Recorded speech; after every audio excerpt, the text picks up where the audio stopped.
Inilah lokomotif uap, sarana utama dan pertama sebuah operasional kereta api. Lahirnya lokomotif uap ini yang menjadi penanda sebuah sejarah, bangkitnya sebuah industri moda transportasi massal yang marak di belahan dunia. Kehadiran lokomotif ini mampu bertahan hingga 1,5 abad, sebelum akhirnya digantikan oleh lokomotif dengan teknologi lebih modern. Kini lokomotif ini hanya digunakan sebagai keperluan wisata edukasi. Anda bisa mengunjungi kota Sawalunto, Sumatera Barat atau Surakarta, Jawa Tengah untuk bernostalgia dengan masa lalu.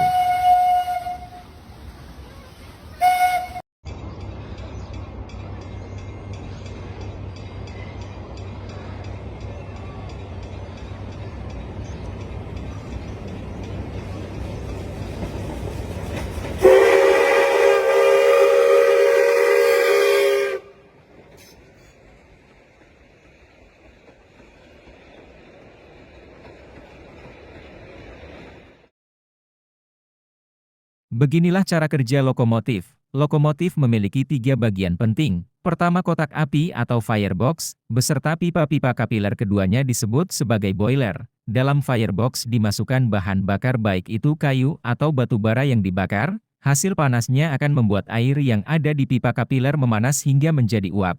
Uap menjadi sangat panas disebut sebagai superheated steam. Melalui pipa-pipa inilah kemudian dialirkan untuk menggerakkan torak dalam bilik mekanis. Di sini terjadi prinsip termodinamika, di mana energi panas dirubah menjadi energi gerak.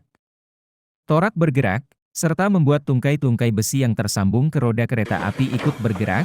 Uap-uap yang terkondensasi menjadi air selanjutnya dialirkan menuju boiler, untuk dirubah menjadi uap kembali.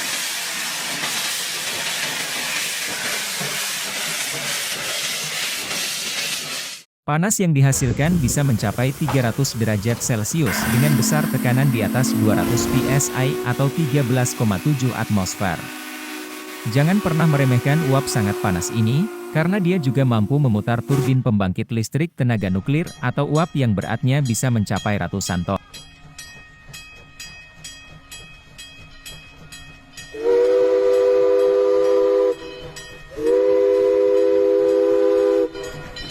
Dan satu bagian berikutnya adalah tender. Anda bisa melihat sebuah bagian di belakang kabin masinis. Tender adalah bagian untuk menyimpan air dan bahan bakar. Fungsinya sama seperti tangki pada mobil Anda. Tender bisa menjadi satu bagian dari lokomotif, juga bisa menjadi bagian yang terpisah. Seberapa air dan bahan bakar yang bisa dimuat, menentukan juga seberapa jarak yang bisa ditempuh.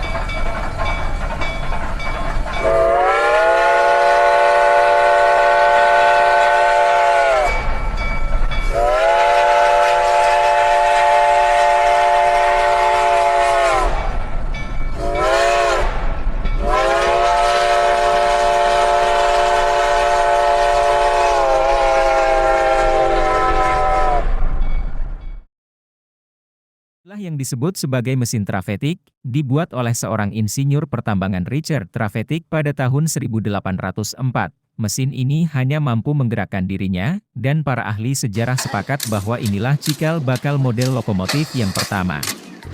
Model mesin seperti inilah yang membuat seorang bernama Richard Stephenson merubah ulang beberapa sistem kerja dari mesin ini menjadi lebih kuat dan handal.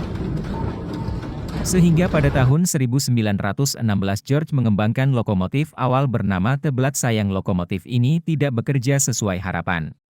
Dan pada tahun 1825 dikembangkan ulang lokomotif pertama bernama The Rocket, seiring dengan dibukanya jalur kereta api pertama dari Darlington menuju Stockton.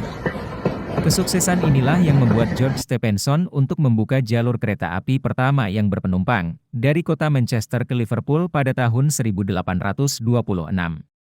Kini stasiun pertama di kota Manchester telah berubah menjadi Museum Sains dan Industri. Anda bisa melihat lokomotif uap pertama di Museum Sains Kota London, Inggris.